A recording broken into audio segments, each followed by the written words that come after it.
Hi y'all, I'm Frankie, coming to you with 12 of this week's best-selling fiction books and what people are saying about them. Topping the chart, we have The Vanishing Half by BRIT BENNETT, in which the lives of twin sisters who run away from a southern black community at age 16 intertwine, as one returns home and the other takes on a different racial identity. Kirkus Reviews and Publishers Weekly both gave this book starred reviews, with Kirkus calling it a rich, sharp story about the way identity is formed, comparing it to Toni Morrison's The Bluest Eye. Publishers Weekly called it impressive, saying that Bennett renders her characters and their struggles with great compassion and explores the complicated state of mind that Stella finds herself in while passing as white. Number 2. The Order by Daniel Silva. This is the 20th book in the Gabrielle Allon series. The art restorer and Israeli spy cuts his family's vacation short to investigate whether Pope Paul VII was murdered. Kirkus praises Silva's use of far-right villains and his handling of topical issues, such as Europe's xenophobia towards both Jews and new waves of immigrants from Africa and Asia. They gave the book a starred review, calling it another thoughtfully entertaining summer read from Silva. Publishers Weekly also notes the wild plot and cartoonish bad guys, and says that newcomers may find the contrivances too much to swallow, but series fans will know to leave their disbelief behind.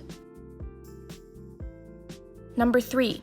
The Guest List by Lucy Foley, in which a wedding between a TV star and a magazine publisher on an island off the coast of Ireland turns deadly.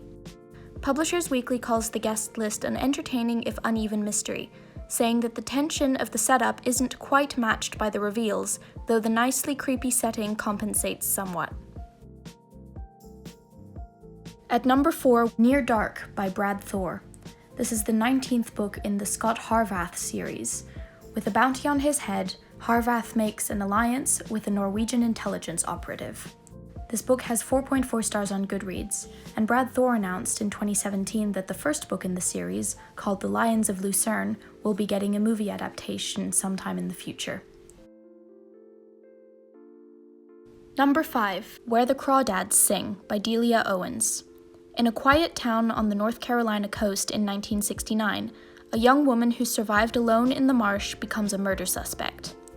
Kirkus Reviews calls this piece of nature-infused romantic fiction charming, despite its implausibilities and monochromatic characterization, with Publishers Weekly describing it as an evocative debut with an unforgettable heroine. Number 6. 28 Summers by Ellen Hilderbrand, in which a relationship that started in 1993 between Mallory and Jake comes to light while Mallory is on her deathbed and Jake's wife runs for president. Kirkus gave this a starred review, saying that Hilderbrand gets everything right and sets the gold standard in escapist fiction. At number 7, American Dirt by JEANINE CUMMINS, in which a bookseller flees Mexico for the United States with her son while pursued by the head of a drug cartel.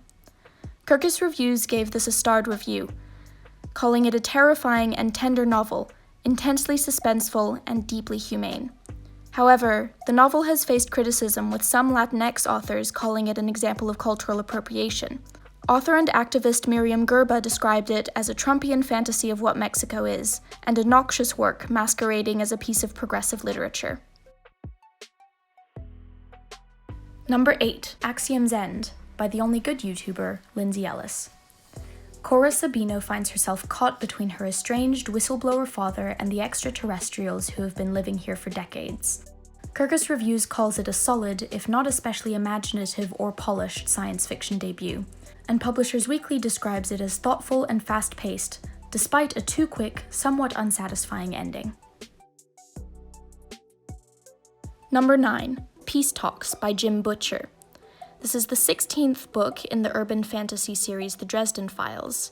In this outing, professional wizard Harry Dresden tries to keep the peace during a summit of the supernatural nations of the world. Publishers Weekly notes that the first half of the novel is taken up by backstory, which will help newcomers navigate Dresden's world, but longtime fans will find the exposition tedious. However, when Butcher finally pushes the story forward, readers are rewarded for their patience with gritty magical world-building and bursts of dark humor. The review adds that this feels more like a prologue to the next in the series than a self-contained narrative. Number 10. Mexican Gothic by SILVIA Moreno-GARCIA. A reimagining of the classic Gothic suspense novel, Mexican Gothic is a story about an isolated mansion in 1950s Mexico, and the brave socialite drawn to its treacherous secrets. Publishers Weekly describes Mexican Gothic as an energetic romp through the Gothic genre, and Kirkus Reviews calls it visceral and heart-pounding, adding that fans of Gothic classics like Rebecca will be enthralled as long as they don't mind a heaping dose of all-out horror. Number 11. HAMNET by Maggie O'Farrell. IndieBound says, O'Farrell's novel is a luminous portrait of a marriage, a shattering evocation of a family ravaged by grief and loss, and a tender reimagining of a boy whose life has been all but forgotten. Kirkus Reviews and Publishers Weekly both gave it a starred review.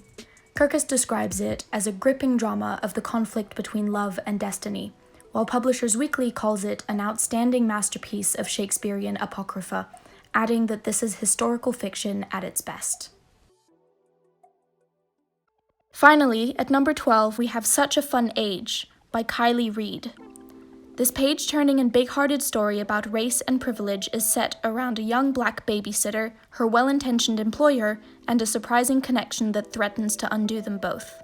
Kirkus gave this a starred review, calling it charming, challenging, and so interesting you can hardly put it down, while Publishers Weekly says, Reid crafts a nuanced portrait of a young black woman struggling to define herself apart from the white people in her life.